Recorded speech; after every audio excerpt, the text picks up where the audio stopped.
আমি শিম বরবটির ভর্তা এই রেসিপিটি আপনাদের সাথে শেয়ার করব। খুবই সহজ এবং খেতেও খুব ভালো।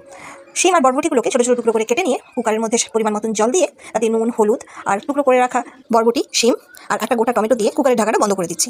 1 থেকে 2টো সিটি দিয়ে গ্যাস বন্ধ করে দেবো। কুকারটা ঠান্ডা হলে শিম বরবটিগুলো জল থেকে ছেঁকে নিচ্ছি এবং সামান্য ঠান্ডা হওয়ার জন্য রেখে দিচ্ছি। সম্পূর্ণ ঠান্ডা হয়ে গেলে শিম, বরবটি, সেদ্ধ করা টমেটো, 4টে কাঁচা লঙ্কা দিয়ে এর একটা পেস্ট আমি তৈরি করে নেব। দেখুন আমার পেস্টটা রেডি। খুব বেশি মিহি করে বাটবেন না, তো একটু দানা দানা ভাব যেন থাকে। এরপর কড়াতে তেল দিলাম। তেলটা গরম হয়ে গেলে ওর মধ্যে কালো জিরে ফোড়ন দিয়ে 2টো কাঁচা লঙ্কা দিয়ে দিচ্ছি। এরপর পেঁয়াজ কুচি, রসুন কুচি দিয়ে একটু ভেজে নেব।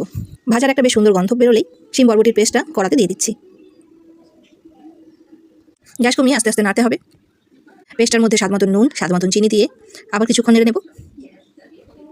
গ্যাস কমিয়ে আস্তে আস্তে নাড়তে হবে। জল শুকিয়ে কড়াতে বেশ লাগা লাগা হয়ে গেলে ওপর থেকে ধনেপাতা কুচি আর কাঁচা সর্ষের তেল দিয়ে আবার কিছুক্ষণ নেড়ে নিয়ে গ্যাস অফ করে ঢাকা দিয়ে রেখে দিলাম কিছুক্ষণ। খাওয়ার সময় গরম ভাতের সাথে পরিবেশন করুন। গরম ভাতের সাথে খেতে ভীষণই সুস্বাদু হয়। আপনি অবশ্যই বাড়িতে একবার ট্রাই করবেন আর আমার কমেন্ট করে জানাবেন যে আপনাদের এই রেসিপি